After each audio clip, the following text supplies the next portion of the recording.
Well, considering his name is Hybrid and they wanted him to win, I think he was probably a mix of the two, a kind of like the Prius of the drag race world. Happy New Comic Book Day, geeks, and welcome to the Script Heroes podcast. Where we bring you comic news, book reviews, and industry blues. My name is Joseph Jasionowski, writer of Janitor Hero, Cunning Carly, and the Cryptoverse. And I'm Katie Marcum, scripter of the Rusty Robot Country Club and ghostwriter extraordinaire. Today we're talking about our pulls for the week, including Petrol Head from Image Comics, and stick around for our back issue review of Nocterra Volume 1, Full Throttle Dark.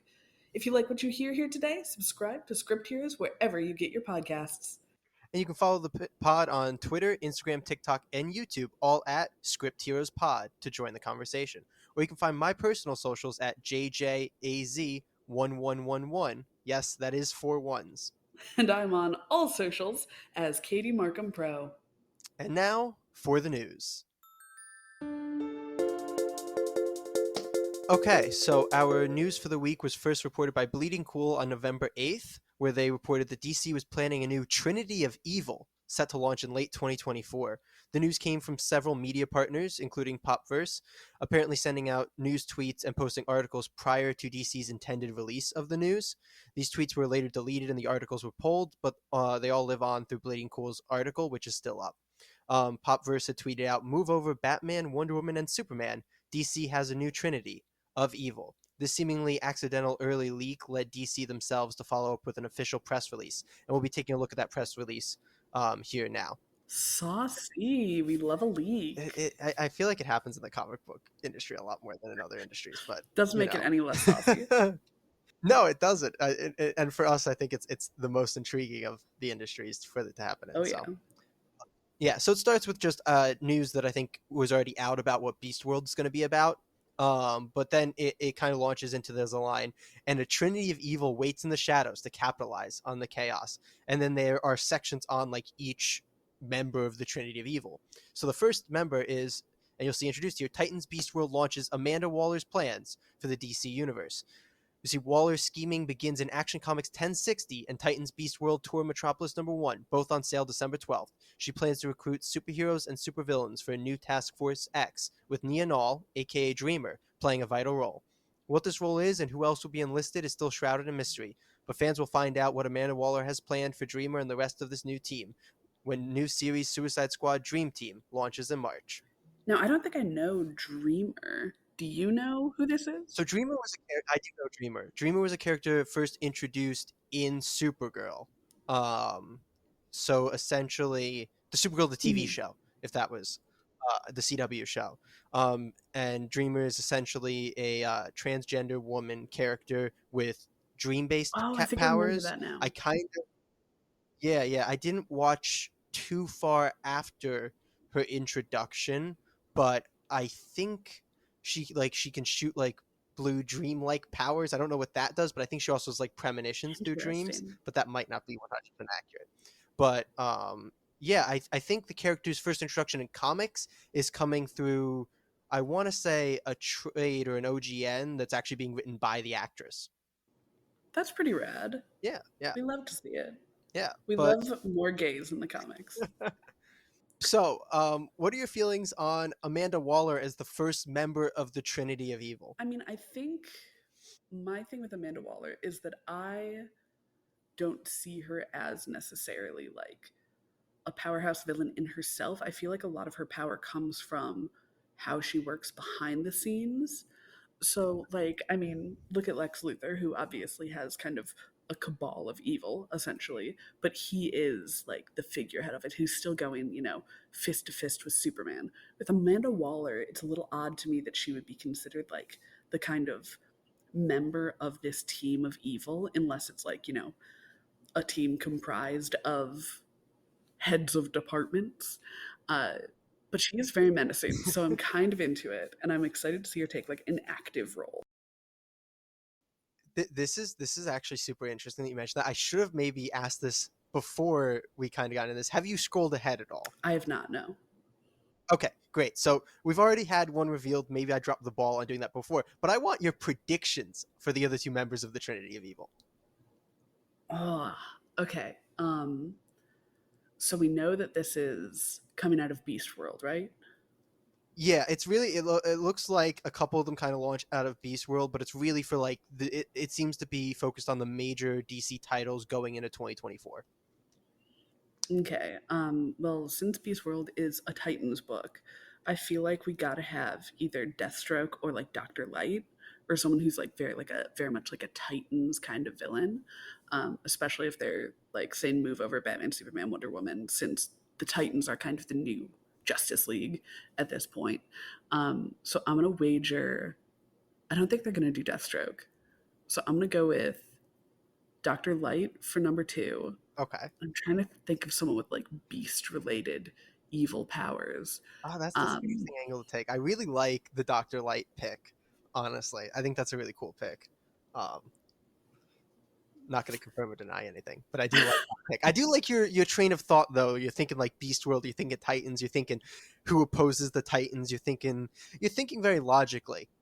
I think your problem is that I DC feel doesn't. like I'm on the long. Oh, geez, yeah, I'm on the wrong track then. All right, then.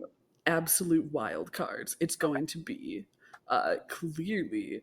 It's going to be Larfleeze of Orange Lantern I, fame. I love that you brought up Larfleeze because, as you know, Larfleeze is one of my favorite. Exactly, DC and he's furry. um, So we've got Larfleeze at the head of the team, villains. Okay, clearly. I think they're going to introduce a completely new hero by the name of the Zookeeper, uh, who is going to have power over zoo animals. Um, and just a then, you know what? They're going to just steal Sabretooth from Marvel. And that's our new Trinity of Evil. so Amanda Waller's just gotten bumped off. Exactly. I'm pretending I didn't hear the spoiler. Okay, I like it. I like it. Do you want me to get into the next member of the? Well, I mean, I am thrilled to hear who it is. So, yes, Okay, absolutely. so the next member of the Trinity of Evil is the Brainiac Queen. The Brainiac Queen dominates Superman Action Comics and the House of Brainiac. House of Brainiac is a story in 6 parts, told between Action Comics and Superman, in addition to a Superman Brainiac special one-shot.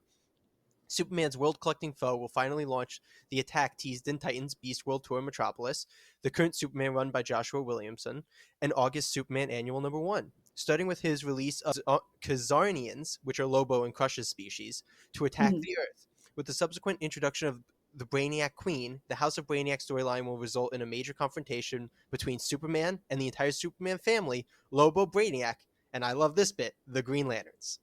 Ew.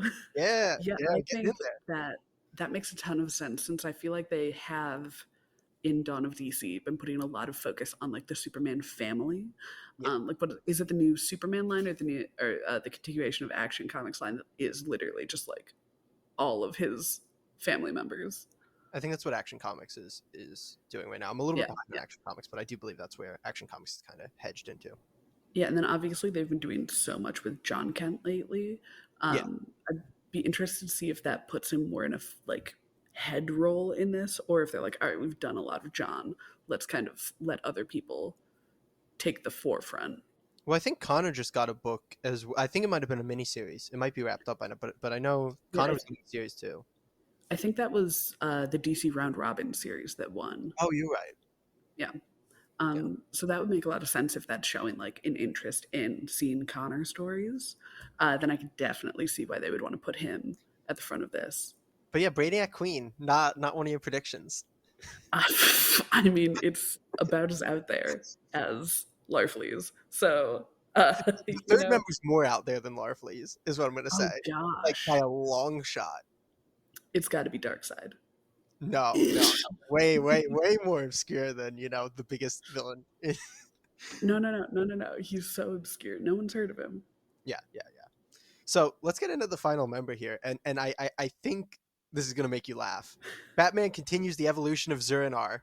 Beginning with December's Batman 140, the Dark Knight will not only face his most brutal battle yet with the Joker, but Zur-En-Arrh will finally reveal his master plan in his relentless pursuit of eradicating all crime. Then, throughout the spring, Batman 145 through 148, Batman will have to face a terrifying figure from his past in order to survive Zur's onslaught. And if he survives, a new enemy is waiting in the wings, Amanda Waller and the US military. And this Trinity of Evil is just the beginning of what's coming to DC in 2024. So the final member is Batman Zur-En-Arrh, Oh my if you can god. believe that. Here's the thing. I love the Batman of Zurinar character design. I am lightly concerned. Um, okay. I mean, first note, way to show that you don't have a Wonder Woman villain to use. We've got a literal Batman. We have Brainiac. And then in the Move Over Wonder Woman file, I suppose it's Amanda Waller, famous Wonder Woman villain.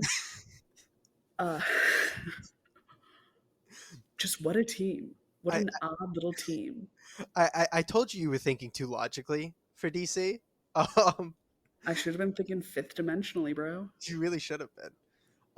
The interesting thing here is I am very unclear, especially from this press release. I know I sent it to you if you want to scroll through, but I am unclear on if this Trinity of Evil is really just a marketing term or if there's actually a team up in the works for these. I don't know if there is actually a team up. It feels like it's a weird marketing term because I don't quite get how having three main villains that are kind of happening in 2024 is like a trinity, but I Yeah, don't. I mean, with the Brainiac Queen segment, you had mentioned that that was going to be involved in Titan's Beast World, right? I think all of them are Beast, or maybe no, sorry. Zero and R doesn't mention Beast World at all, Yeah, but the other two do mention Beast World. I mean, but Zurinar does mention that Amanda Waller enlists him. It says a new Um, enemy is waiting in the wings if Batman survives Zero and R, Amanda Waller. So I don't know. It does feel like there's some tangential connection there, but I don't. They haven't really made it clear. this is very odd. I'm like kind of here for it because I love a weird team up. Anytime that villains team up and have conflict within their ranks, huge fan. Like villains should not be working seamlessly with each other. They're not, I don't know, team players, unless we're talking about the rogues. Um, yeah, this is exciting. Yeah, I suppose I'm very optimistic as I tend to be. I'm optimistic. What really gets me, and you know, what I am most, I think, interested in is the Brainiac Queen. Like, we're talking about a fully original, well, maybe not fully original because it's an offshoot of Brainiac. We're talking about like a new Brainiac esque villain here. And obviously an incredibly powerful one.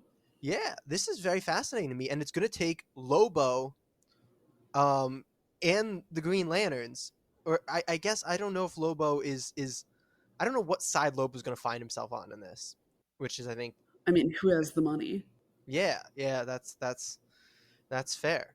But I don't know. I feel like Lobo's kind of dog in the fight as it's gonna be is gonna be the release of the Khazarnians. Mhm. Like his species being released by Brainiac. Like I feel like that's going to be the thing that pulls Lobo in. And I don't know how Lobo's gonna feel about his species being released. I don't know. Lobo's kind of a wild card on that front. And I love that for him. Yeah, I think that this is because you think of Amanda Waller, and to a pretty strong extent as well, I think you think of Brainiac, and it's very like kind of controlled, organized evil. Whereas I'm also behind on Batman. I haven't been reading the Zurinar conflict that's been happening. I have seen Jorge Jimenez's art for it though, and oh my god, I would die for that man. But like, I don't think of the Batman of Zurinar being particularly in control, uh, and with Lobo as well. Obviously, huge agent of chaos there.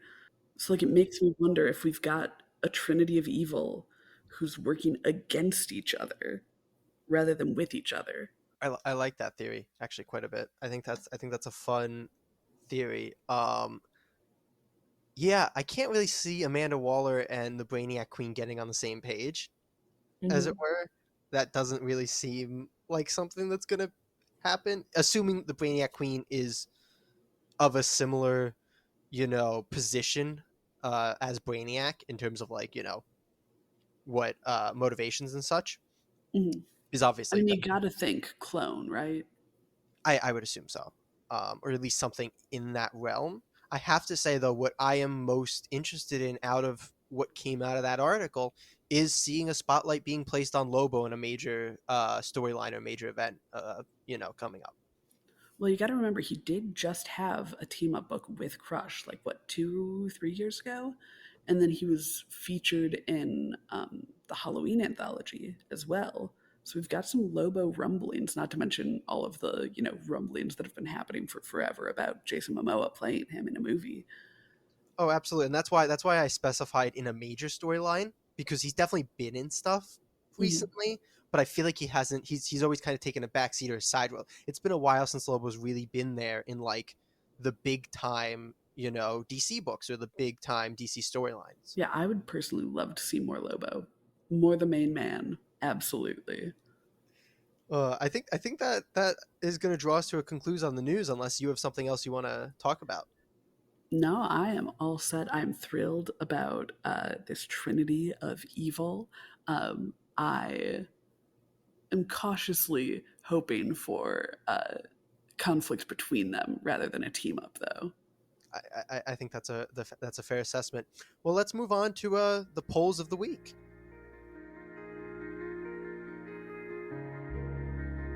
All right, this week our pull list was a bit sparse in terms of what we were both picking up after not being able to get our hands on Something Crawls Out, which sounds like it was canceled, unfortunately. We both grabbed Petrol Head from Image Comics, a new #1. Jump straight into the non human race with the 42 robo gorgeous launch issue story pages in a climate crisis ravaged future metropolis. An old, grumpy, obsolete, smoke belching, cigar chomping, hot rod racing robot is one 12-year-old girl's only hope. Together, can they outrace the chasing robo-cops with an invention that just might save humanity?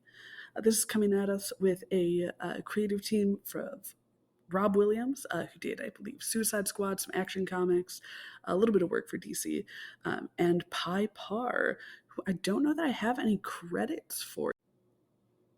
Jay, what do we think about Petrolhead #1? The first thing I'll say about Petrolhead #1 is just that it was awesome.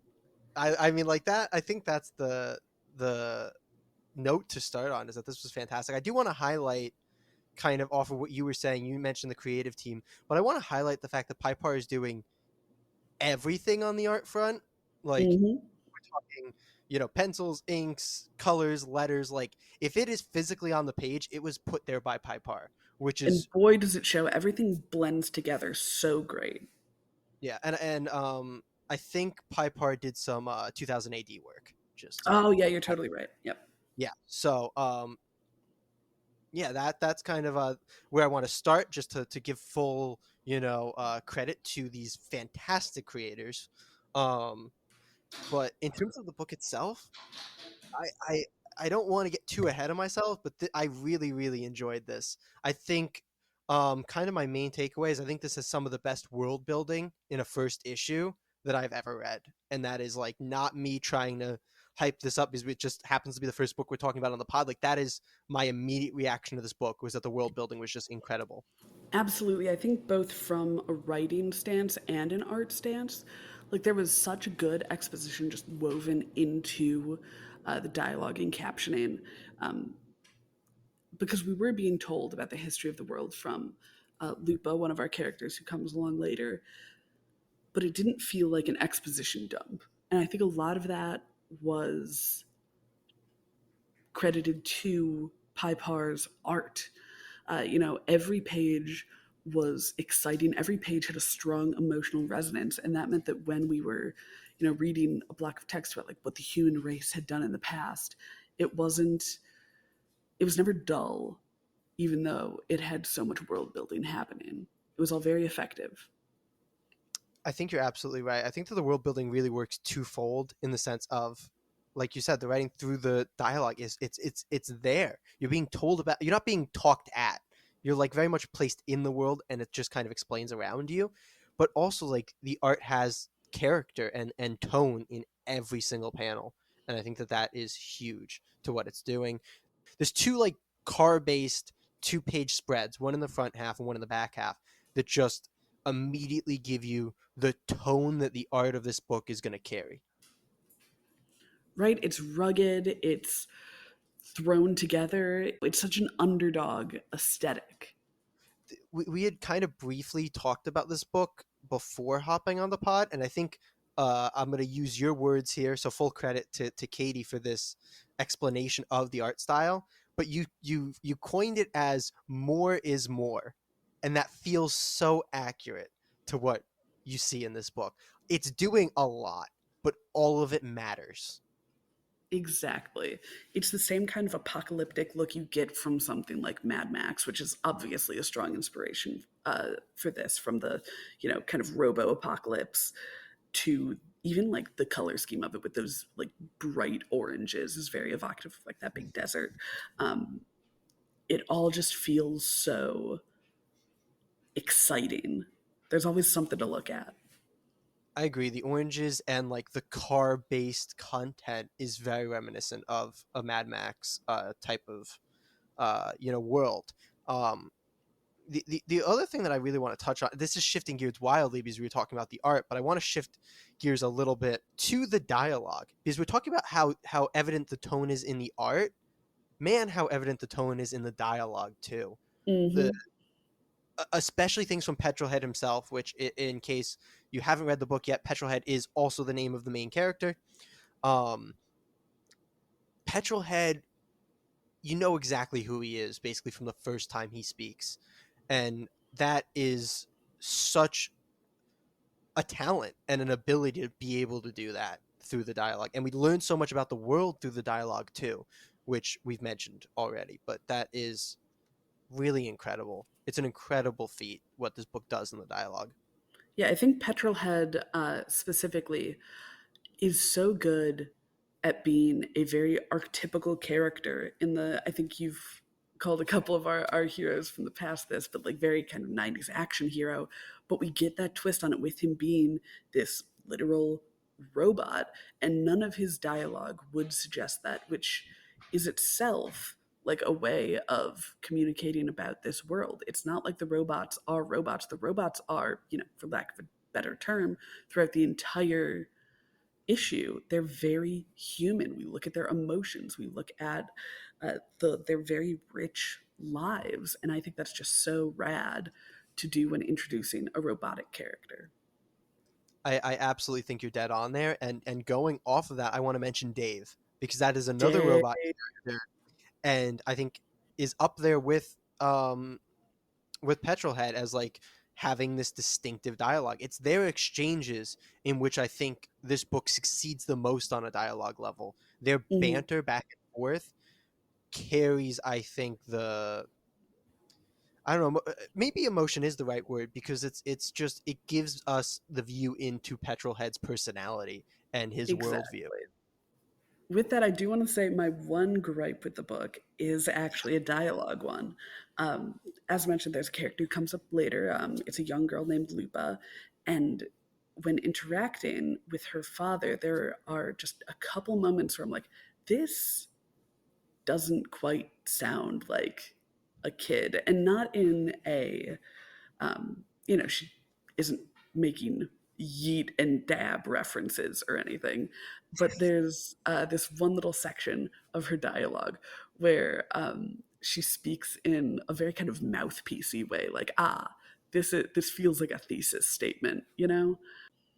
That's I think that's a very fair criticism. It didn't necessarily hit me on an initial read, but it's a very fair point. But I want to point out something from the same sequence, which is Elder Eye and the way that Elder Eye kind of speaks and interacts with the father. I don't remember the father's name, um, but Dad. Linton. It's Linton. Mm. So the way that Linton and Elder Eye interact with each other, I think, is another tremendous example of strong dialogue.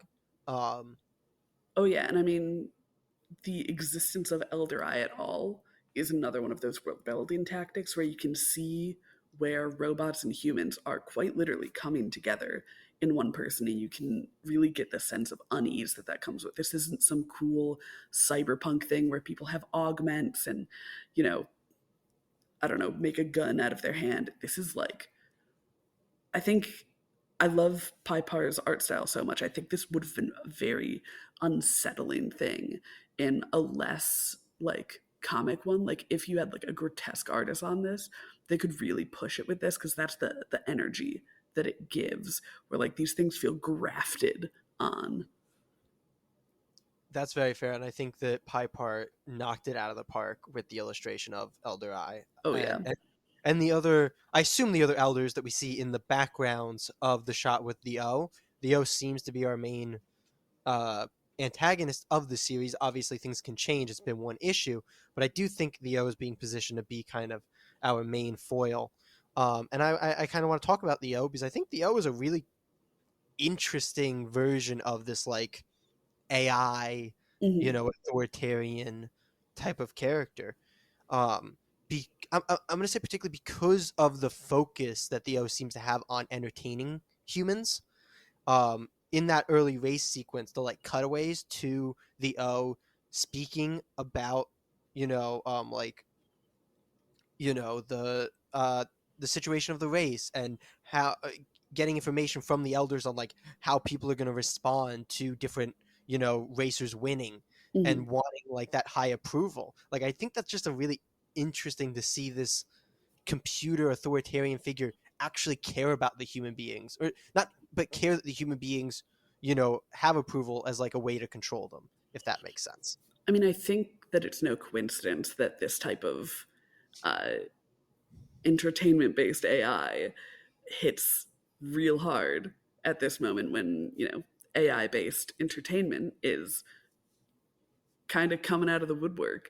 Um, there is definitely this sense of let's make this race as efficient as possible rather than making it based in truth.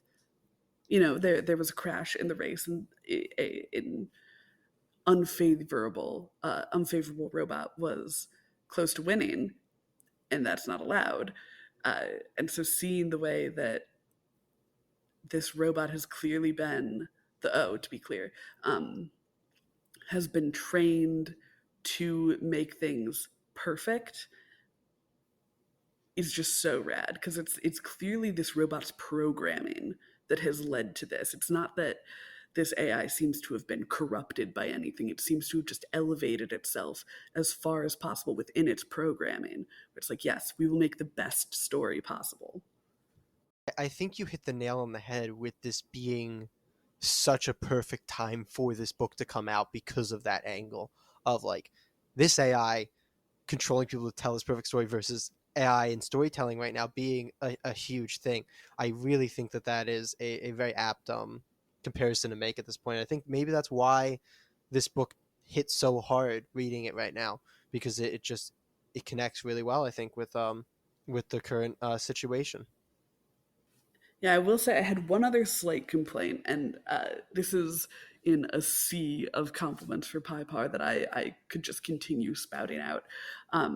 Like, oh my gosh, his cityscapes, the amount of detail in the wide shots that he does, all absolutely gorgeous. The way he draws cars, phenomenal, especially for such a car heavy book. Um, I will say I was a little disappointed in the faces he drew for the purely human characters. Elder Eye, as you mentioned, looks so great. The way that the technology mixes with his, fleshy bits, amazing.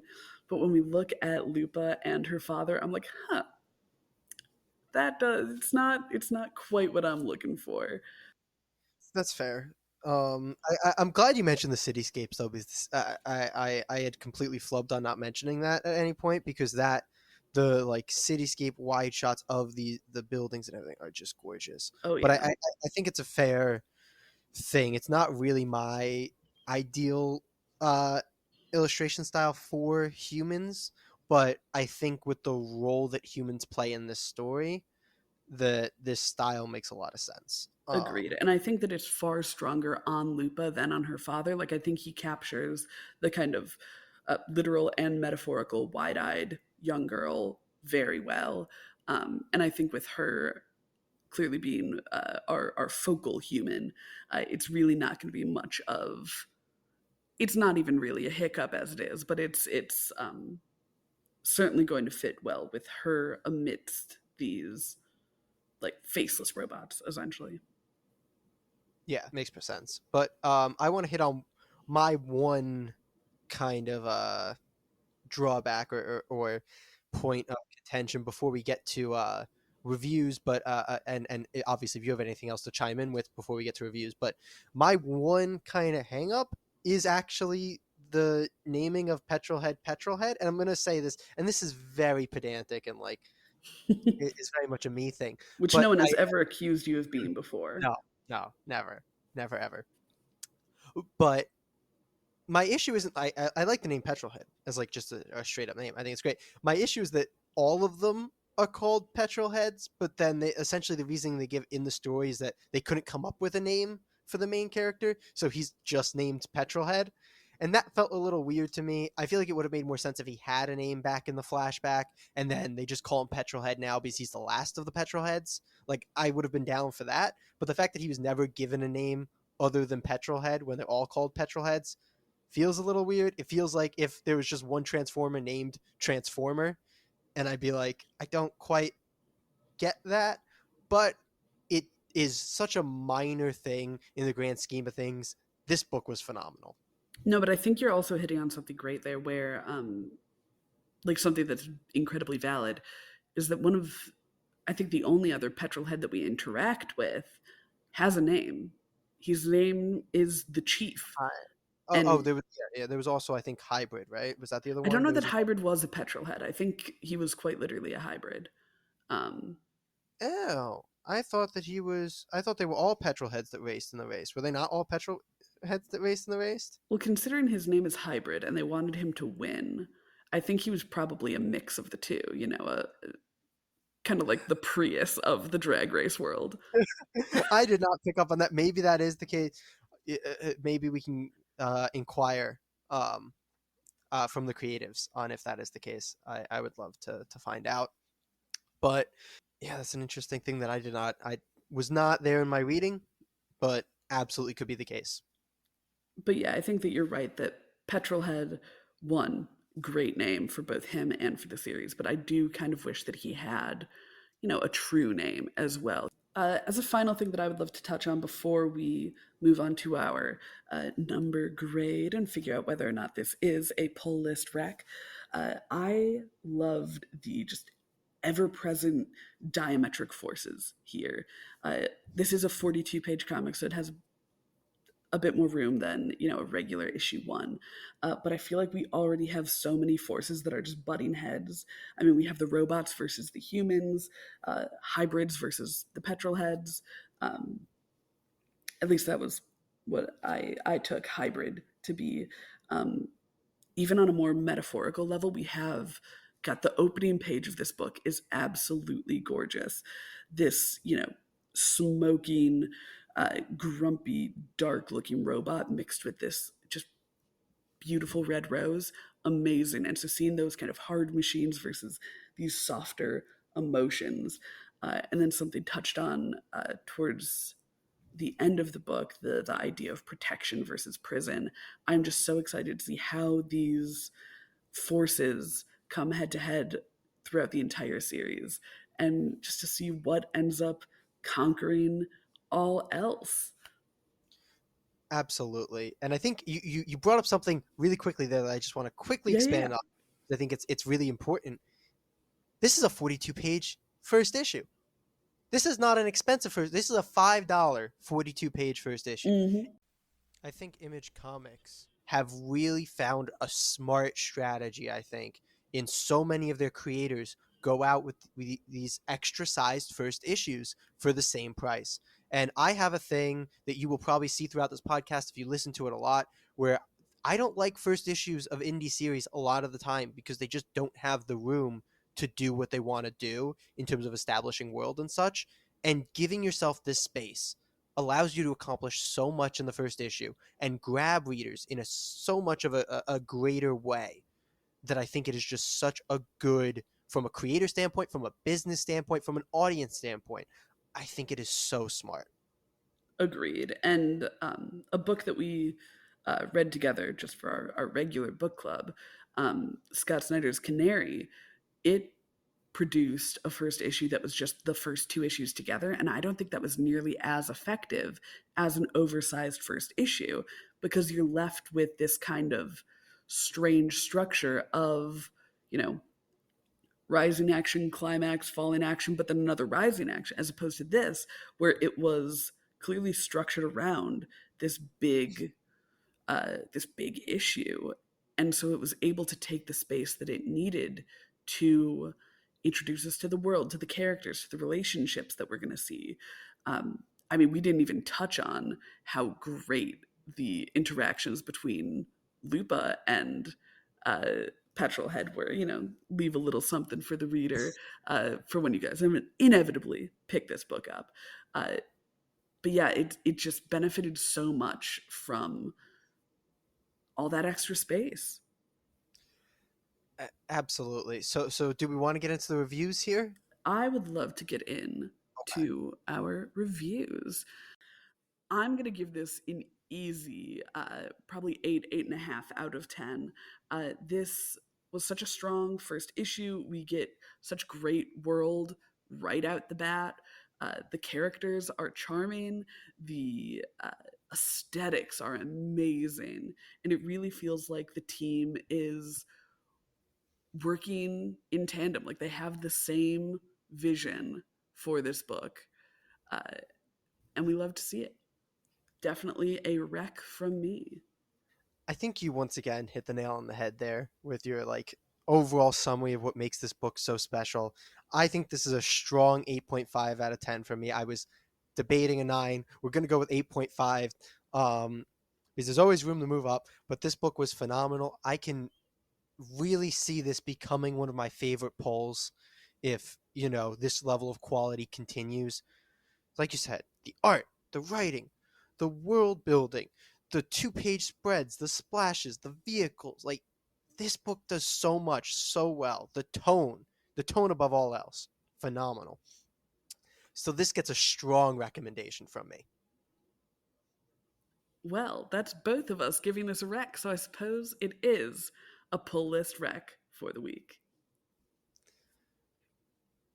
Okay, that is great. Are we ready to move on to our back issue story of the week? Absolutely. Let's do it.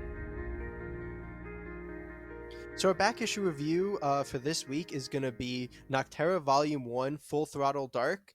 It's written by Scott Snyder, writer of Batman and Witches, and basically everything else. I think the man has had a new book come out for 4 weeks straight now. Tony S. Daniel is doing the art with previous work on Teen Titans, and he's currently writing and illustrating the book Edenwood. Colors are done by Tomo Mori, and letters by Andworld Design.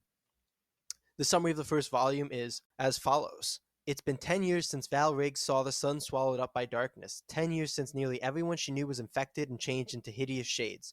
Now a ferryman providing transport for people and goods, she traverses the deadly unlit roads in her 18-wheeler, taking on whatever evils the night provides. When the promise of an illuminated sanctuary crosses her path, Val must undergo a journey far beyond the limits of any ferryman before her. But with a loved one in the throes of infection, time is running short. I would love to start with that last line there as we jump into our spoiler full discussion, of course. With a loved one in the throes of infection, I think that the time sensitivity of Emery turning into a shade is the heart of this book. I think that it is the perfect personal conflict that reflects the global conflict happening. Um, it provides a ticking time bomb for us. It provides multiple moments of, uh, you know, almost jump scare esque uh, terror, as well as the more emotional terror of this character that we love, because we do love Emery, is being eaten away by the darkness. And I think that the ability of Scott Snyder to have Val's motivation tied to someone she loves is just a perfect way of raising the stakes as the story gets more intense. I think you nailed it there. The thing that you kind of touched on that I want to delve into a little bit is the importance of the idea of not just family, but adoptive family Mm-hmm. in this book, in this volume, because obviously Val and Emily are, an adopted family. They were adopted by their parents, whatever. But beyond that, you kind of then see them adopting Bailey in this volume. Mm-hmm. And so I think the idea of choosing your family is very important in this book.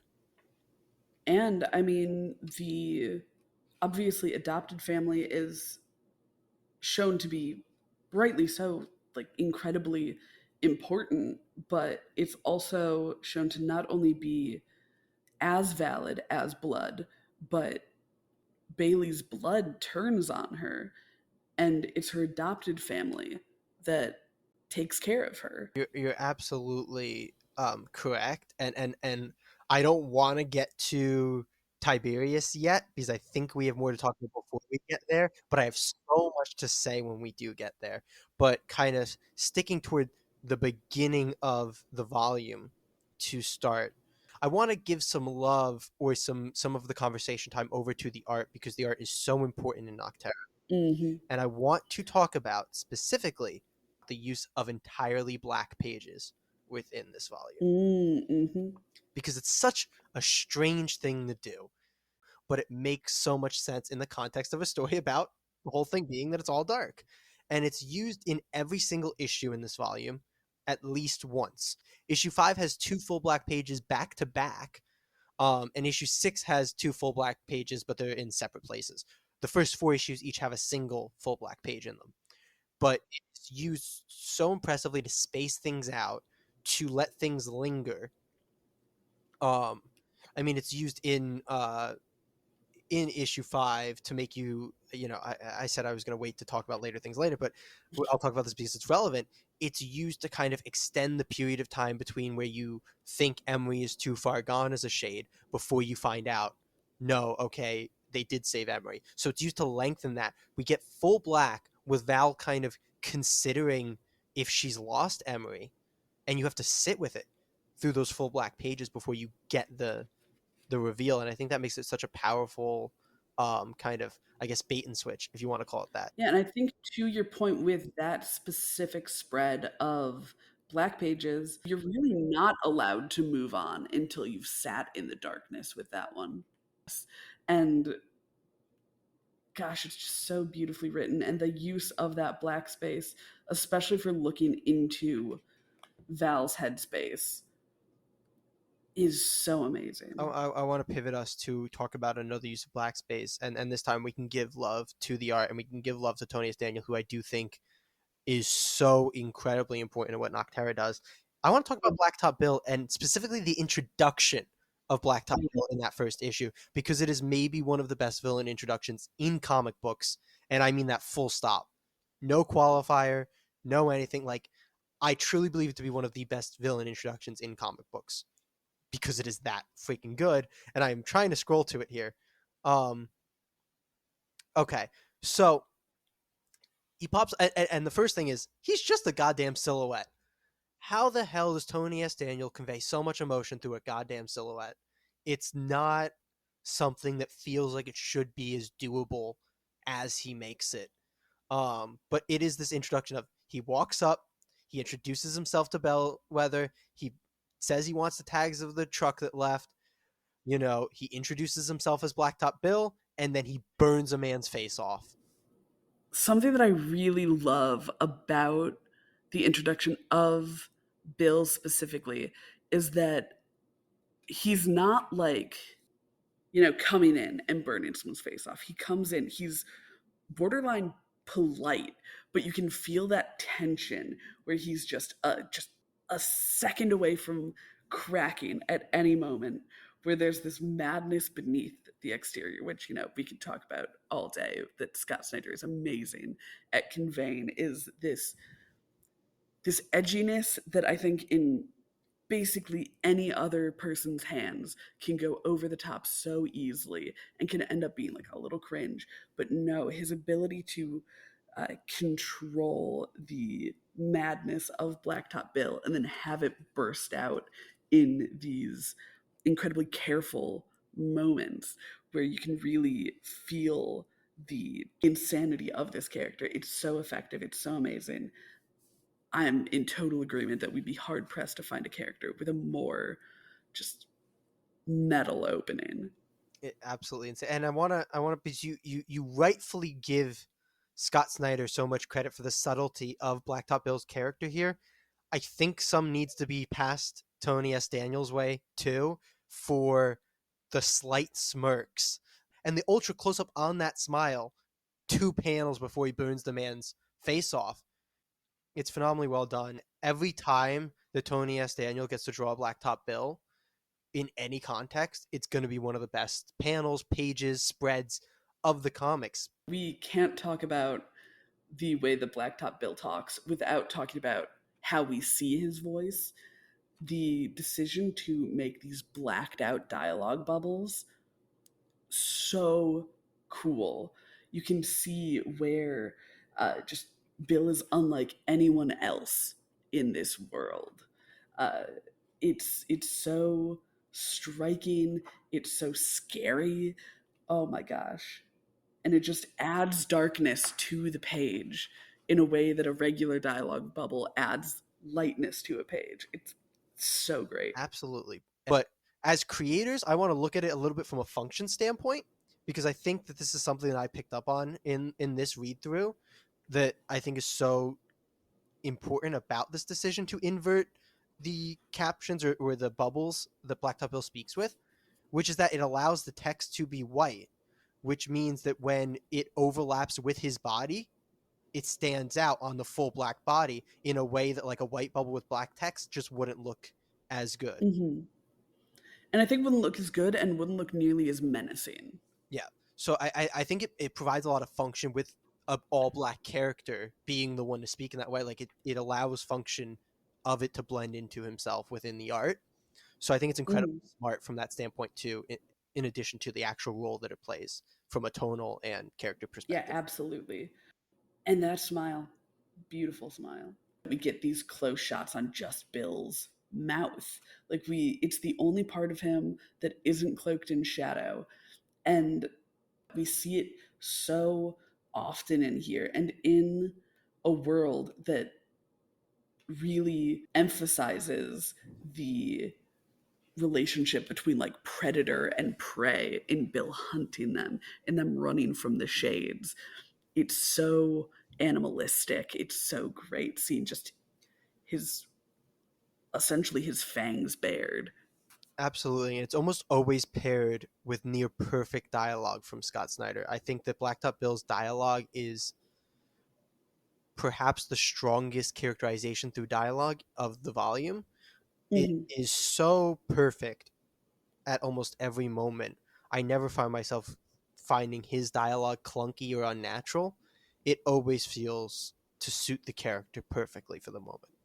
I do want to say I kind of something that didn't hit me until this is I think my fourth time reading the volume. Um, what kind of hit me on this time is there are points with which it's more so in the captions, but also in the dialogue points, where it is a little clunky and full of exposition, which is fair. They have to introduce a whole world, and I think because the world's so interesting, when you're reading it for the first time, it doesn't bother you. But when Mm-hmm. you're on a reread, you might be like, "Man, you're dropping a lot of information on us through this dialogue." Um, it Yeah, that's really certainly something that I picked up in, I believe it's issue 2, when Val is talking to to, Gus. to Yeah, Gus, and he's explaining, you know, the whole planes of light and Lux situation.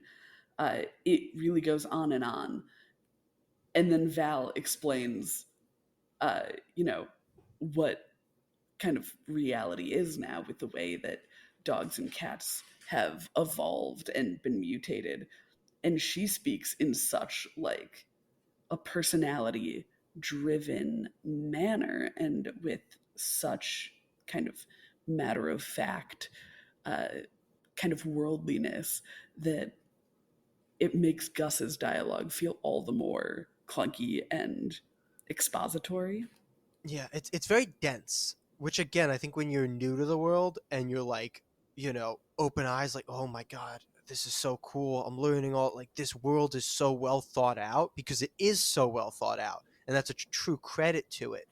But once Mhm. you know the one, you're sitting there and you're rereading it, you're like, this dialogue's dense. It takes a bit to get through, and that doesn't. I was like, I don't think it necessarily detracts from the story as a whole, but it is something that I made note of as, I think, one of the weaker, or just one of the things that makes the story a little bit, harder to get through, if that makes sense. For sure. And I think the two of us have both read the entirety of Nocterra. I believe there's 3 volumes, Yeah. and then a host of specials. Um, Obviously, the nature of light becomes very important later on, but I don't know how necessary it is to have such a you hit it with dense, such a dense explanation of it when we haven't gotten to that point yet. Like at the end of this, obviously, it's important that M is exposed to the lux, this like pure light. But I think an allusion to it would have gone just as far while being more approachable. I think you're right there. It's interesting, because I do want to talk about the role of light, because I do think that the use of light as, like, the weapon of this world, and not Mhm, like, light projection and, like, light constructs have become a big thing in, like, a lot of superheroes and stories, but that's not what this is. This is literal light. Like, just brightness is a weapon mhm, in this book, and that allows Tony Daniel to do some incredible things from an art standpoint in these action sequences, where it's just these bursts of light being mhm. as the main weapons, ammunition, etc. of this world. And of course, this is we can't talk about light without talking about dark. The absolute menace of the shades is made just tenfold by having them, partially obscured, by having them be these creatures in the dark that are coming after you. In the first issue, uh, we see a shade burst into a lit truck, obviously not lit well enough. And it is horrifying to look at, but if we became desensitized to these creatures, uh, they wouldn't be nearly as horrifying, uh, which is why seeing so many variations of the shades is such a huge part of the book. You're absolutely right. And something that was interesting to me, at least, on the point of the illustration of the shades, is I feel like that's one aspect where I really feel like you see Tony Daniels grow throughout the series. I feel like the shades are something that really develop in the way that he presents the shades and illustrates the shades throughout the series. Like, I feel like they are shown kind of less, um in, like, absolute, like, I think you actually see on in, like, issue 2, the shades just purely in light, and you see just their whole thing. They become much more obscured by shadows, or, like, torn apart by light, and they become kind of even stranger, and their shapes become less natural, I think, as the Mhm. series goes on. And I think that it is such a point of growth from an already incredible top of the field artist, just learning how to particularly show this specific element. Yeah, just the progression of these creatures is so amazing. And I love how they use these, obviously we have the big scary of the dark that transforms people, but they also use the much more concrete creatures here in a way to show how the world has changed, because these are, or at least were, familiar creatures. They are, hybrids of animals that the darkness has changed and warped. And while I would argue that there's not a whole lot of familiarity in there, like I think there's one or two that like have antlers or something where like, that used to be an animal. Most of them are warped past that point. And I do think that this book is just so strong in how it shows how the world has changed and adapted. Absolutely. It does that also in like their forms of technology or like their payment in like charge packs and stuff. Like Hmm. the progression of the world is very evident. It becomes even more evident as we move forward. Like the idea of the cross mutations of the animals becomes more evident in later volumes of Nocterra, but Hmm. focused here. Um, I also want to highlight just a small detail that I think is like it's a choice that was made that I think is just so small and so great is to set this at 13 p.m. because no matter where you are in the world, you're not going to have a 13 p.m. You're past the point of the familiar. Like it's this extra strand of hopelessness where it's not like we're going to get to 12 p.m. and everything's going to be okay. We've passed that milestone. no, you're right. It plays with like the night that never ends idea of Nocterra. You know, it's an unending night. That's the Hmm. whole vibe of it, and I think you're absolutely right that setting it at 13 p.m. is just perfect. So the next thing that I really want to talk about, because I feel like we've buried the lead a little bit, intentionally so that we can talk about the other thing. But I want to talk about what I find to be the most interesting, intriguing, and important thing in, or not important, but fun thing or entertaining thing in this series is the death of Gus, the killing of Gus, strapping him to the top of the car, and then his eventual comeback to kill Tiberius. Particularly with his death, I do remember sitting there and being like, I kind of wish we got a little bit more of him so the death hit harder, because all of the death hitting hard is with the way the death was written and illustrated, and it was done incredibly well. Like the death itself and the way that it was handled, it's brutal, it's awful that he was strapped there and like allowed to turn. It gives you such an insight in a Blacktop Bill's character. So all of my Hmm. emotion came from the way that he was killed, and none of it came from like Gus himself dying, because I didn't connect with the character yet. Agreed. And I think a little bit of that also uh, can be attributed to the fact that Bailey doesn't know him that well. She didn't grow up with him. For context, she was born just before the PM, but he came into her life later and, promised her the light and took her with him. But we don't have that deep connection. Like her connection to him doesn't feel significant in the way that you would want to if we were to feel the death through Bailey. But what does feel significant is his seeming like or however you want to phrase it, where he takes control of his like shade self to kill Tiberius and save Bailey. Like that is a moment of all moments. The one line of dialogue we get being run. I mean, just to talk about issue 6, it is such a wild ride the whole way through as they are trying to escape this facility. A masterclass in just tension building. Like there are so many moments. It's just so good at making the reader feel so on their toes. Absolutely. It is just so full of tension and emotion. It's exactly how you want to end an arc, specifically an arc, because it leaves so much open for the series to continue. But it is a perfect close of the arc, and that is it's a masterclass, I think, in writing an ending that is also a beginning. What a great way to put it. And I love so much how it comes back full circle with Val, because as much as this book is about saving the world, I think why Volume 1 just absolutely just is the best for me out of all of them. It's not just about saving the world, it's about her saving her brother. It's about her journey on this, you know, darkened road. And to come back in the end to her emotional state of being, you know, cured of her blindness, of being found in the crowd by Bellwether, of Bellwether coming to save her.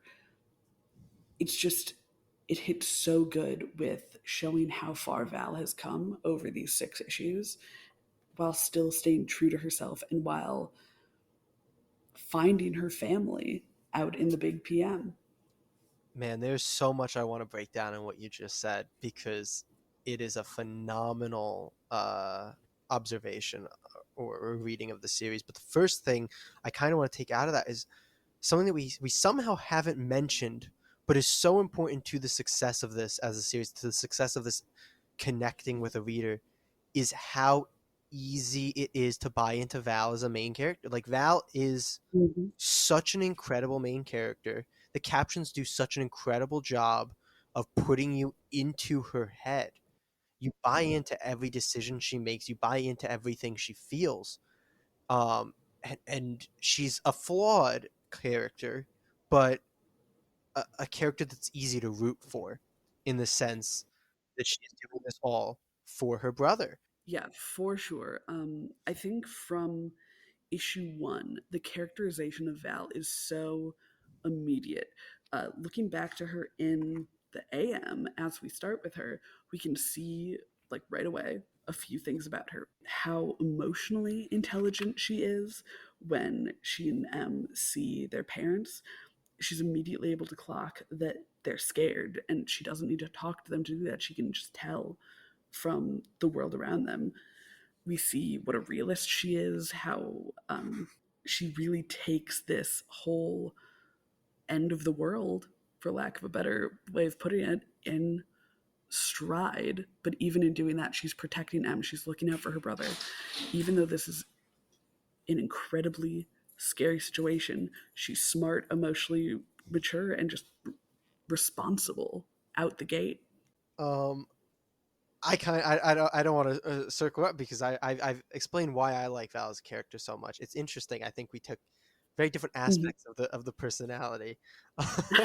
It's funny that you sit there and you're like, here are all the positive aspects of the personality, and I can and I like that. I like that we see that, you know, she can take this all in stride. And she's looking out for her brother, and she's smart, and she does. And I'm sitting here and I'm like, I like that we see that she's broken, and that's how I I connect mean, to I think the character.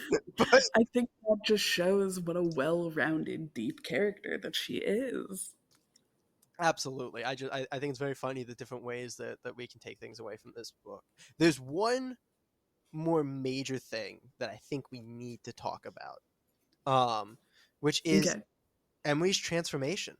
Like that Oh is my so important and it's done so well. We talked about it a little bit with the 2-page, black god. spread following the full transformation, but there's that I think it's the end of issue 4 where we like first see Like three the full panels with his eyes. yeah, like he's like lying on the ground sleeping, but he like comes alive, and it's like the I didn't realize yet, but he wasn't talking to me because he was like talking to Hmm. the shade. Because that's like a major thing in the series is Oh like yeah. the ability of shades to like communicate telepathically to like this dark entity. Super metal, super Scott Snyder, Oh but yeah. it is it hits you care. That's really the important thing is you care, and you sit there and you're like, I've only known these characters for 3, 4 issues, and it's like I care so much about what happens to Emery, and I care so much about the way that it's going to impact Val emotionally, and that is the the way that the series has succeeded. Hmm. I think every way that I was a little let down by Gus's death is every way that Emery's death succeeds. It's so well, his transformation. It is long. It's the entire volume long. Uh, it is agonizing. We see every step of the way. We see him with the black gums. We see his hand transform before anything else. We see him fighting it off, but remaining himself the whole time. Like he doesn't let this thing beat him before we get to know him. And I think that's so important for making us care about his connection to it. Absolutely, and there's kind of two things I want to go off of what you said, and the first is this idea of seeing every stage of like Emery changing. You hit on why that's important from like a character standpoint. it serves such a strong function in the world building of the series too, because it happens to a character, so it happens very naturally, but it happens in a way to show us here is every step you go through when you transform, like this is how this works. So it serves that function too, Mhm. which I think is very important that it hits on an emotional level and serves a function of world building as well. In that sense as well, I love how it's paralleled with their parents going through that. Like we see Mm. clues to what it was like being there throughout the book, but we do have a full flashback to their parents locked in the basement as Emery wants to let them out, uh, as Emery believes that someone's coming to save them. And we get our insights into Val about like, no, they are dangerous. Those are not our parents anymore. It's interesting, but what I really want to talk about is the book. It leads you down this way of like, okay, and we turned just at the worst part, like just too Mhm. soon. Like Yes. if he could have held out, just another minute, it would have, they would have been able. And obviously they can save him, but it is it's done so well to make you believe that the book will actually go there and the book will actually deliver this like brutal truth of just missed it. And so you get hit with every inch of that while you're reading those two full black pages before you get the reveal that he survived. And I think that it works so well in terms of just structuring the arc in that way. This is also just Scott Snyder's amazing weaving of the stakes of the book. We touched on it earlier, but Emery's transformation, his succumbing to this horrible infection, is on a completely opposite axis to supposedly them finding relief from the darkness. So Val's personal quest is completely at odds with the kind of reader's quest, essentially, to find this safe haven.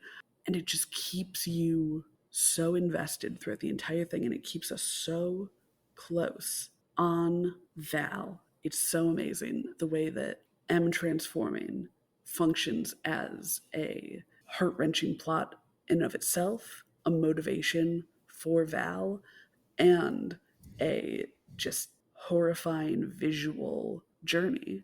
I don't think I can really add it. Like that was so well put, Katie. Thank I you. I'm honestly able to don't know breathe. how to sum it up any better than that. So I don't know. Is there anything else you want to touch on, or do you want to go into our ratings out after that? I mean, one thing that I do want to jump onto, we mentioned it briefly with Bill, but I love the lettering of this book so much. The various sound effects. One of my favorite panels from the entire book, I believe it's in issue one. It's when Val lights up her flares, and there's this massive, like, whoosh sound effect behind her. You can see, like, all of these shades in the background, but this big whoosh dominates the page, and you can see M yelling over the radios, Val! It's just, the lettering is so wonderful. I think that it is done in like the perfect way that lettering can be done in comics, where it's invisible, but it adds so much. Absolutely, and to touch on the lettering, my favorite example of how the lettering is so strong in this book is the way that the lettering is handled in characters who are transforming into shades. Mm-hmm. It's particularly evident with Emily, but it shifts not only to italicized and like bold, but it's also I think just a completely different font that's like this more jagged, scratchy looking font. Mm-hmm. Which is a perfect lead into the completely transformed shades. We see it with the parents. I believe we see it with M. I'm not totally sure. We definitely Uh, see it with Gus, I think. yeah. Where it's this amorphous, pitch black speech bubble with just these white scratches through it, where language is being said, things are being communicated, but not with us and not with our heroes. I love it so much. Absolutely, and I'm glad that you brought it up. because it is something that deserved highlighting in this series. Absolutely. I just am such a fan of basically everything about this book. Uh, I'm ready to jump into ratings in case that didn't give it away. Yes. If you are. Yeah, I guess I'll start us off here. I'm going to give this a 9 out of 10. I think this is a nearly perfect book. I had mentioned a little bit earlier that I think that there's some clunky dialogue, and I think that there's a little bit of an over reliance on captions for delivering exposition. But those are really my only criticisms with the book. It's beautiful. Blacktop Bill is one of my favorite comic book villains at this point. Val is a perfect protagonist for this world. The world is incredible. There are some of my favorite 2-page spreads and splash pages and visuals in this book. So, top to the bottom, it is a nearly perfect book. This is a 9 out of 10 from me. Now I'm going to disagree with you a little bit there because I'm giving it a full 10 out of 10. I think what you tapped on with some of the clunkier dialogue and the spots where maybe there's not as much character depth, I think that those are decidedly a product of, at least for me, of having read the rest of the series. I think as a standalone volume, one, it works as a standalone volume, which is incredibly important to me personally for like rereadability.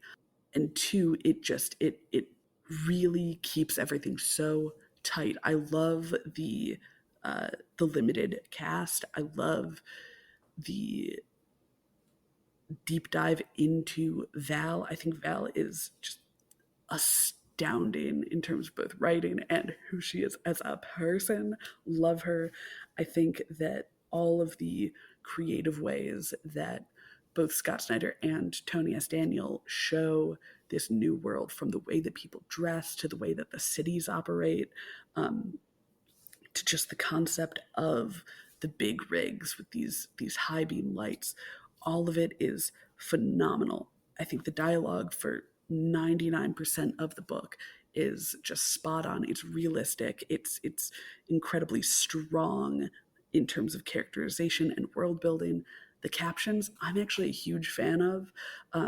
I personally don't think you can have too many captions when they're well written, and I loved how much they were able to add to the book.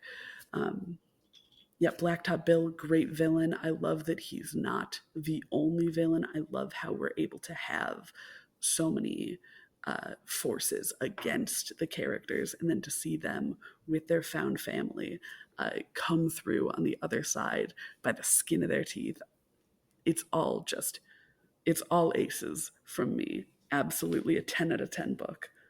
That's fair. I don't think I will ever be quoted as saying that a book is perfect because I don't know if it is possible for a book to be absolutely perfect. There's always room to go up. And with that, this is our first ever backlist um, book, but I'm going to introduce the convention that we will be moving forward with, which is that we will each have a top 10 list on which we will rank the best back issue books that we have read throughout the history of the podcast. So for right now, I believe this is going as number one on both of our lists, as it is the only thing on both of our lists. But in future weeks, you will see that list change and evolve. But I'm sure that as weeks go on, you will find Nocterra Volume 1 staying at the top of mine.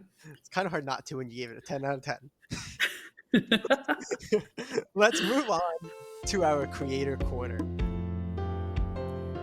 And here we are in the creator corner, where we talk about all things comic book industry, what it's like to be up and coming writers in that space, what it's like to work with clients, what it's like to make a book. This week, our topic is about writing B plots, about filling that space in your story. Now, Jay, you are, of course, a writer, as am I, and I find myself struggling to pull away from my A plots, my primary plots, the action that is happening. That's a fantastic topic, and I'm going to tell you, I have a story about this topic, and it ties into a published title so that people can look it up and read it if they want to see what I'm talking about. Because I did not do B plots for probably the first 6+ months that I was writing. Maybe that's a little out, but for a while. 'Cause I was not really doing B plots, but where I really developed my ability to do B plots was on Janitor Hero.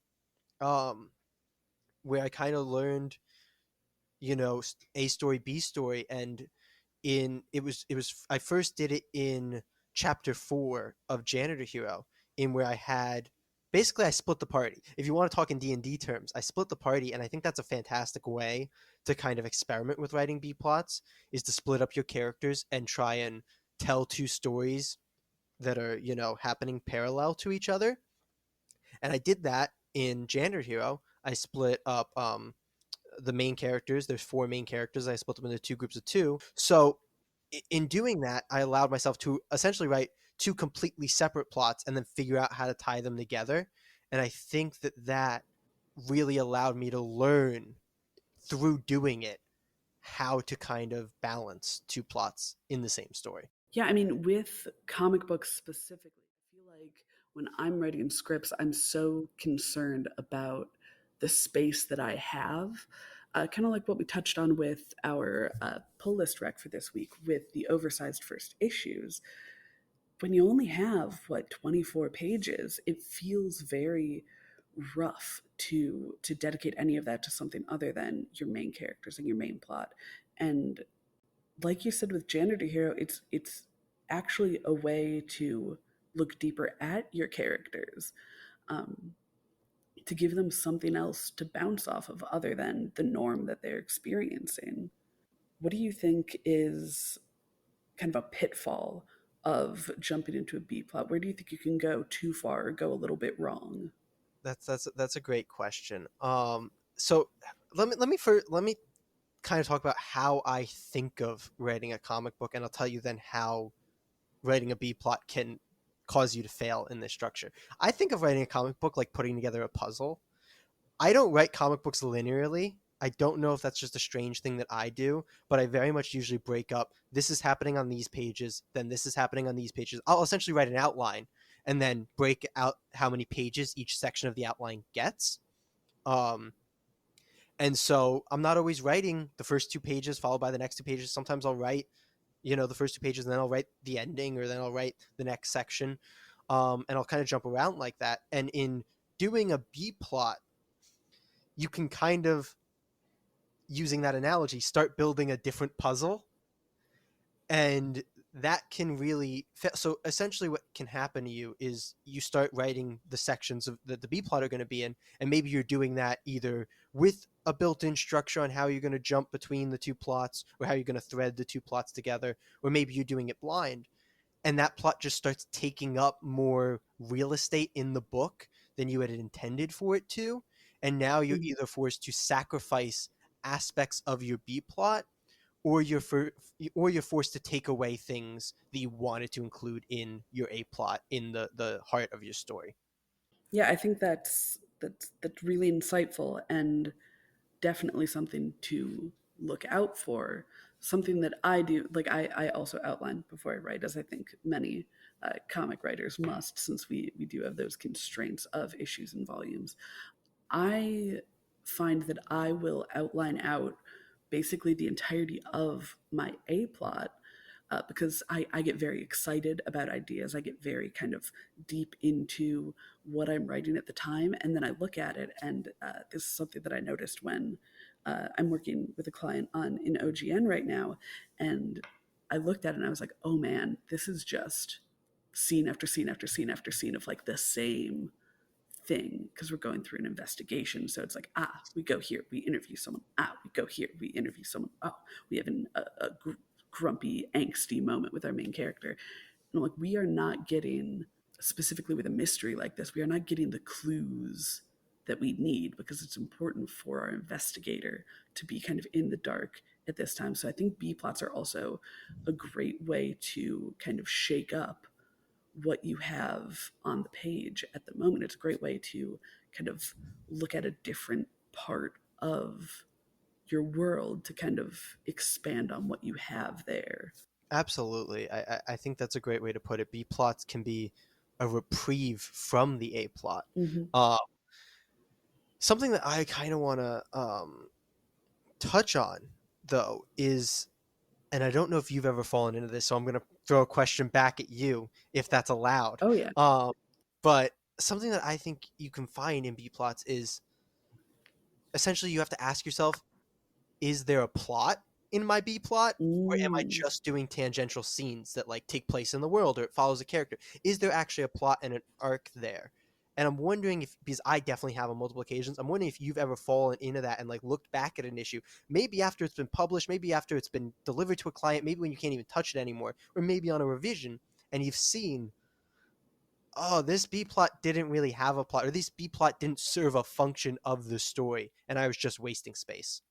Yeah, I think I was in a similar kind of goofy place as you, where I was very anti writing B plots. They're not even anti writing them; that I just wasn't affording them the space they needed. So I guess unfortunately and fortunately, there just weren't B plots to speak of. Uh, but I do think that that is a real danger, and I think the B plot in the OGN I mentioned, it very much follows a character dealing, one of the main characters dealing with a secret, and so I think that that inherently is able to avoid those things because it's offering us insight into this character. And I think with what you're saying, it makes a lot of sense to think about like what the function of any given scene is. Every scene that you write should have a purpose, whether it's advancing character knowledge, whether it's advancing our knowledge of a character, whether it's offering a relevant bit of information about the world. Everything should have a purpose, and that definitely goes for your B plots as well. You absolutely are correct in that, and that you have to look at what every page, every panel, everything is serving to your story. And obviously, this becomes more complicated the more pages are in a story. Like you were talking about doing an Mm-hmm. OGN, it's much more difficult to make sure everything matters in an OGN than it is in a in a 6 page anthology story. The length is going to kind of impact that a lot, and so what happens when you're doing something like a large OGN or you're doing a series or whatever, and you're working on a B plot, at least for me, I think, is you can kind of convince yourself that the B plot met because you Mm-hmm. sit there and you go, well, what does this page do? Well, it serves this function within the B plot. Okay, what does this page do? Well, it serves this function within the B plot. If you don't look at the B plot as a whole, you might miss that while all those pages were functioning the B plot as a whole does not function the comic. Absolutely, and I think that's why having character related B plots is such a valuable strategy with creating this second arc for your book.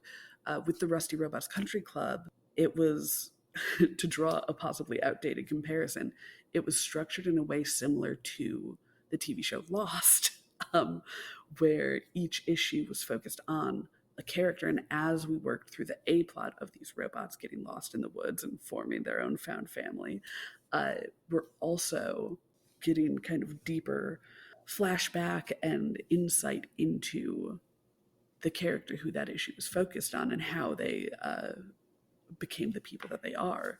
So focusing on characters always a good move with really any scene that you do, because your characters are ultimately what helps people buy into your world. It's ultimately who people are going to see themselves in. And no matter how dramatic the saving the world plot is, people are going to care about it if they care about the people who are in that world. Absolutely, and I mean, there's a whole creative corner to be done on character versus plot in importance and form and structure. But specifically talking about B plots, I mean, I feel like it's almost a given that a B plot in a successful or in a well written comic, anthology, OGN, whatever form of the comic you want to be going in, is going to be wrapped around a character that is important to not just the comic but to the A plot essentially. Even if maybe they're not in the A plot currently, it is going to serve a function that then will thread back into the A plot, usually through lending something to a character that is going to be in the A plot. I had one more question for you about your process with B plots, and I guess B plots in general before we wrap things up for this episode. Oftentimes in media, not necessarily comics as much as I've taken note of, but if you look at like TV, especially, B plots often will be given a completely different tone from their A plots. Like a lot of times, B plots are the comedic relief sections. How do you feel about one, reading, and two, writing B plots that are almost a different type of story from their A plot counterpart? Yeah. No, that's a good question, and the answer is that I hate it, and And I think that's totally valid. I don't mean to be, rude about that, but I think the tone of your story is so important, and I think television can maybe pull this off a little bit better than comics. I still don't love Mhm. it, but absolutely, I think once you start shifting your tone in comics back and forth, like you can do a gradual tone shift, but once you start jumping back and forth between different tones in comics, you're gonna lose your reader, I think. um Tone is so important, and tone ties into art so much that you're going to Mhm. confuse your artist if they don't know how to draw to fit into the tone of the story. Like they're not going to change their art style completely for the A plot and the B plot, nor should they, because that's going to make the book feel, not as a complete unit. And the art needs to match the tone. So I think that comics, particularly as a medium, do not suit the idea of tone shifting for different story, for an A plot or a B plot. And I also just, I don't know, if your reader's there for a certain tone, I don't know why you'd switch it up on them. You mentioned comedic relief. I feel comedic relief is like over deified in storytelling. It obviously Mhm. has a role and it can be very important and it can serve great purposes within um stories, but especially in the comic book medium, it's not paramount to telling a good story um at all, I don't believe. No, I definitely agree with you. I think uh, the big word we've been moving around here in this creative corner about B plots is consistency. Your B plot has to be consistent with the world and the creators. I'm sorry, and the characters that you have created. Uh, you want it to elevate. You don't want it to distract. And I'm very interested because you threw the question at me and I answered it and you kind of played, but I want your answer. Like, how do you feel when you encounter in, I'll say in reading, I don't know, I have not encountered it in writing because I wouldn't do it. Mhm. But maybe you were in a situation where a client wanted it or something and you did it. But whether it was reading or writing, how do you feel encountering a shifting tone across plot lines? I have not had to write something of that nature, fortunately. Um, but I think that you really got at the heart of the issue when you were talking about um, whether or not it works in this medium. And I think it just does not work in comic books to have a major tone shift between your A plot and your B plot. Um, I think that space is so precious in comic books in a way that it's really not in TV or, frankly, even in movies where you are able to have uh, these breaks from what you're doing. And a lot of times, with a completely different tone, you're not sticking to the story that you're telling. You're not building out the world or the characters or the plot in a meaningful way. Um, yeah, it really it doesn't work with comic books. I think we're in agreement about that. Well, amazing. We should start a podcast about it. But I think that is going to take us to the end of our creator corner for this week. I am so glad that we have this space to talk about writing and our process and the books that we love to read, the stories we tell about the stories we tell. And I just want to say you threw us such a fantastic topic this week with a lot of meat on the bone to talk about. In the world where there's way more to talk about it. So if you have questions or you want advice or you disagree venomously with something we said, feel free to reach out to either one of us or the podcast as a whole on social media. We will respond. Oh yeah, I would love to see your well done bit comedy B plot, Yeah. So if you want to yell at us, tell us we're stupid, or yell at us and tell us we're smart. or ask a question, feel free to reach out. Well, that's all the time we have for today. Yeah, it's time for us to get back to work on our comics. Stay tuned for next week, where we discuss the exciting new start to DC's Outsiders, Lotus Land #1, and the latest installment in one of my personal favorite pulls, World's Finest Teen Titans.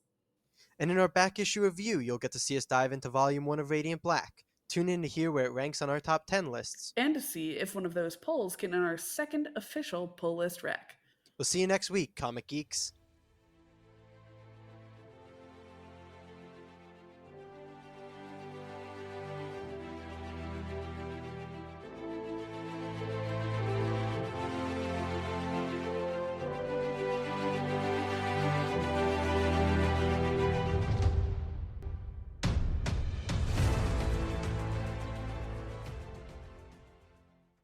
Anyway, I think we got that. Yeah, yeah.